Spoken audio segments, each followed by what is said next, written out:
And welcome to Sports Chat. Getting ready for some exciting Cougar basketball. And the teams are rolling in the second half of the season, the district portion of the season for the most part. Yeah, got a guys with a big win over Vols on Tuesday night. The girls unfortunately came up just very close. I think it was a 1-point loss right at the end. Had several opportunities to win.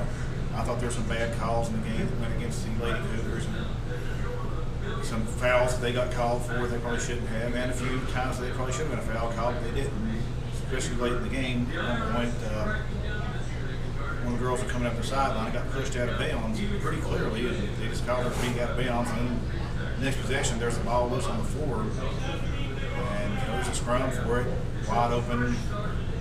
They called a foul somehow, and the Lady Cougar actually ended up with the ball rather than the girl who was pushing her around who got to shoot free throws. And so the Lady Cougars lost by 1 point.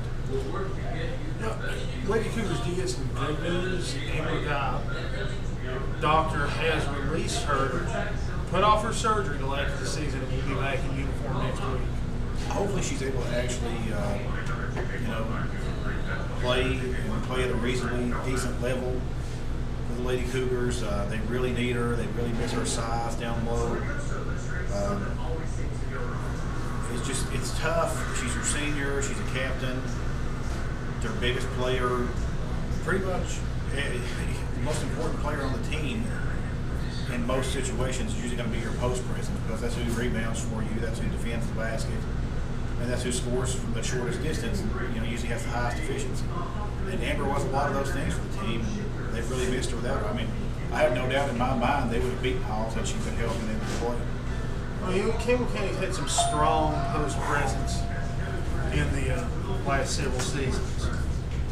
And she was carrying on pretty well until she had the ankle injury. But like I said, the doctor seems to think that she can finish the season out. So next week they'll have her on the board. She has a walking boot on, so we'll see how it goes. I'm not sure how long it'll take her to actually get back and be in the games. But no surgery, I guess that is a big news. It works. Hopefully she can get back and be reasonably okay to play by tournament time for Coach Honeycutt. And that's what it really matters. It's nice to have a higher seed. As long as you can win in the tournament, it really doesn't matter. Yeah, I think you have to finish in the top four. Top four go to from the district to the region. To make it to the region. So, it's easier if you have a higher seed. If you get a high enough seed, obviously you're going to get a first round bye in the tournaments. As you get a high enough seed, you can get a first and second round bye. If you get the first and second round bye in the tournament, then you basically have to win one game and you're in the district at that point. So it's a good position to be in if you can get a higher seed. We'll see. The Cougars may have to play their way into one, and the Lady Cougars as well. But you have to hope they're peaking at the right time. I'll tell you somebody who is peaking for the Cougars. That's Trey Torres. Good Lord! he's hitting on all cylinders. He's had multiple 30-point games on the season now. He's really hard to stop him from getting into the lane. He makes his free throws now pretty well. So if you've got a guy at the point who can penetrate, get it close to the basket, and get fouled a lot, and make his free throws, it's a big advantage for the Cougars. Trey's really strong. He can get his shot up even while he's getting fouled. Outside shooting from Gillenwater instead of Peebly is clicking pretty well now. Gillenwater had a 30-point game recently as well. Coach Halsey told us he's starting to get his set shot working well. Torres and Gillenwater are both penetrators as well. They can take it to the basket and dish it out. Peebly is really important for him to knock those shots down. The Cougars, they thrive under the three. They were in just a barn burner game on Tuesday night themselves. Coach Halsey told us before the game that Paul's got off to just a terrible start against Anderson County and only scored 10 points in the first half or something like 41 to 10 at halftime. He said, well, I'm afraid they'll get hot against us. And his fears proved pretty founded because they came out and fired on all cylinders against Campbell County. But the Cougars withstood that initial burst and ended up getting the 3-point win, I believe. And it's just a good win for the Cougars. Anytime you can beat Halls, it's a good win. The little rivalry we've had with those jobs. Also, scooting back to football for a minute, Ethan will be suiting up one final time as a high school player this weekend. He's playing in the Border Bowl, sponsored by, I think, the U.S. Army. It's the Army National Guard Border Bowl, and he's for the second year in a row a Cougar representative on that team. Yeah, I mean, it makes sense. He's the All-State quarterback for 5A. You're not going to find a quarterback anywhere in the state who put up better numbers than Ethan. And of course, he's got the pretty much, you could rename it the Ethan Jeffers Campbell County Cougar High School quarterback record. He's got records. I will be surprised if we're still doing this show in 20 years if any quarterback has surpassed the numbers that he puts up. It will be extremely difficult. I mean, it's just, this has been a perfect storm. He's had a good offensive line.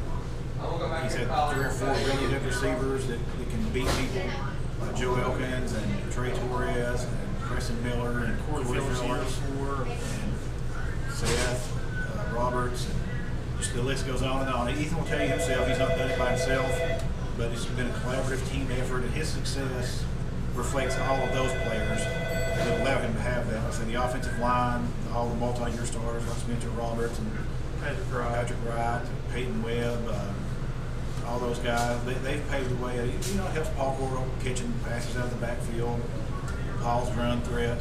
It's just, like I say, it's a complete team effort for Ethan to have gotten the numbers that he did.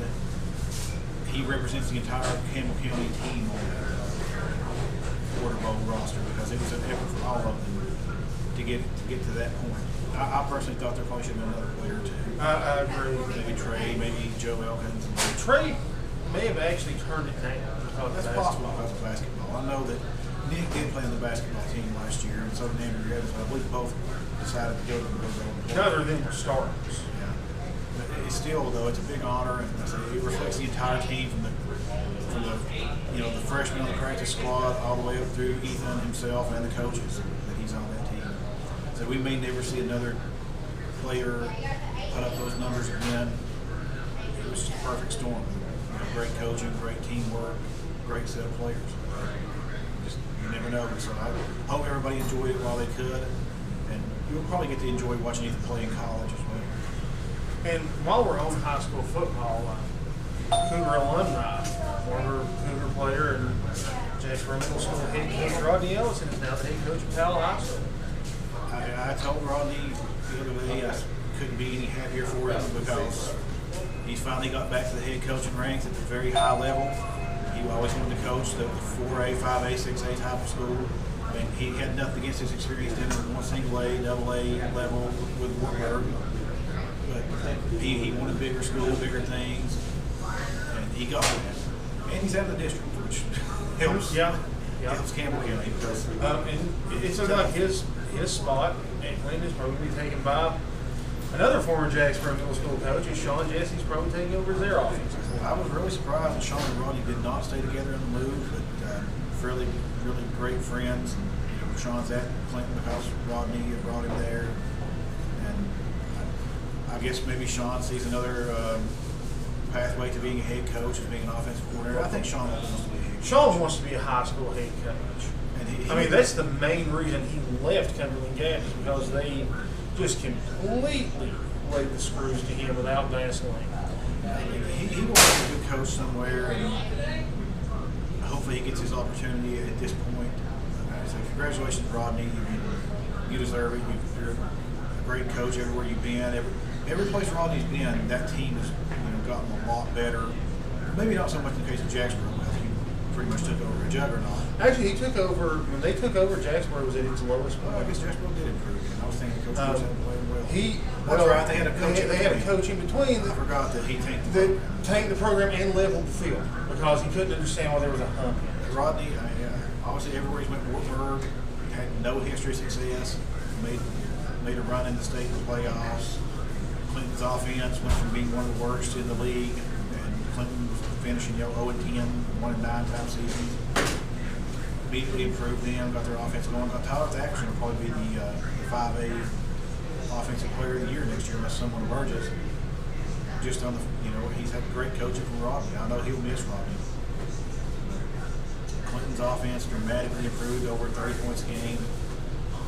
It's just he's a good, solid football coach, and he'll do well at Powell if the administration allows him. And I was talking to Matt Price the other day at the last basketball game. That's going to be easy to schedule out of district right now. It'll be an exciting game, close travel. All that, obviously, that's 2 years down the road, but that tells me the Prices are thinking forward in the future. Yeah, I don't really think. I mean, I actually asked Matt in sort of an offhand way. He said that West hasn't had any kind of contact with him or anything like that. I know a lot of people are panicking. A little secret. I mean, maybe at some point one of them will go to a Knoxville, especially maybe Matt is not a head coach right now if that's what he wants. The Knoxville head coaching is not that good of a place to be a head coach. No. If you're going to be a head coach, you want to be a head coach at a place like Campbell County, where you're the focal point and you have the opportunities to be the focal point of football. And you want to go to a program. I mean, there are good programs in Knoxville, but the teacher situation is not as great in Knoxville, and the coaching situation is not as great in Knoxville as it is in other places. The resources are very split in Knoxville. They don't 14 public high schools. You don't get a lot of. You don't get the Maryville effect where That's exactly what Scott Cummins said. just Maryville City is pouring money into Maryville, Oak Ridge, where Oak Ridge City is pouring money into Oak Ridge. You're just very split in Knoxville, and they're just not. That's why you see a lot of Knoxville coaches make strange moves. Where what you would think Cummins said, "I want to go to Cleveland, where I'm the only high school." Yeah, I mean, see, it's just a big difference. And if they ever leave, or if one of the coaches ever leave, I think it would be to either a powerhouse program like an Oak Ridge or somewhere like that, or to a place where they could be the show, which they are now. So I don't see any motivation for them to leave, and especially not for West. Also, the Tag Slayer Bowl is come and gone. Big performance by the Volunteers. Got up early on Iowa, never let up. What else can you say? I mean, Iowa wasn't a great team, but They'd had some good years. I mean, they'd had a pretty decent season. That's why they were in the bowl. But I was surprised. I mean, they were a good enough team that I didn't know that Tennessee would just flat steamroll. So like I said, it set the table for a big year for Tennessee. Can they actually, live up to the hype next year? That'll be the big question. And what a quarterback battle we've got brewing in recruiting in Yeah. the future in Tennessee. There's nothing wrong with having several good quarterbacks on your roster. We found out, it seems like for the last decade, we've been having to play multiple quarterbacks in the course of the season. Sometimes, or almost every time, it's not worked out that well. I mean, I guess the last time it worked out really well was Peyton Manning and Emmanuel Sanders. Wait, no, I'm sorry. they do have a. That's pros. I don't know what I was thinking. Eric Ainge, Brent Schaefer, that battle worked out pretty well for Tennessee when we had to go through 3 quarterbacks in a season that year back in 2004, and Ainge ended up being a really good starter for a few years there. But otherwise, it's been a war of attrition. I still personally, Josh Dobbs came in and made a big impact this year, but I still feel that Dobbs has to improve a lot over what he's doing right now to make Tennessee a consistently good team. Dobbs can run the ball, but there are going to be people who can stop him from running the ball. He's got to get better throwing the ball. I mean, he completes around 50-55% of his passes. You want that up to 60, 64, 65%.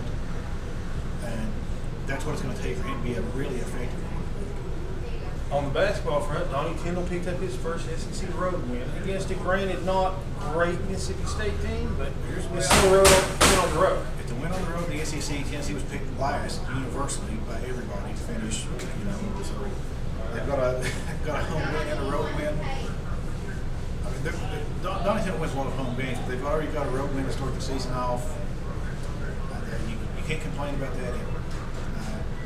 I hope, and I'll say this all the time on here, that he can weather the NCAA storm. It would be ridiculous if he doesn't. I mean, unless they just have him delivering suitcases full of money to players. I mean, Frank Haith, I'll use this example forever.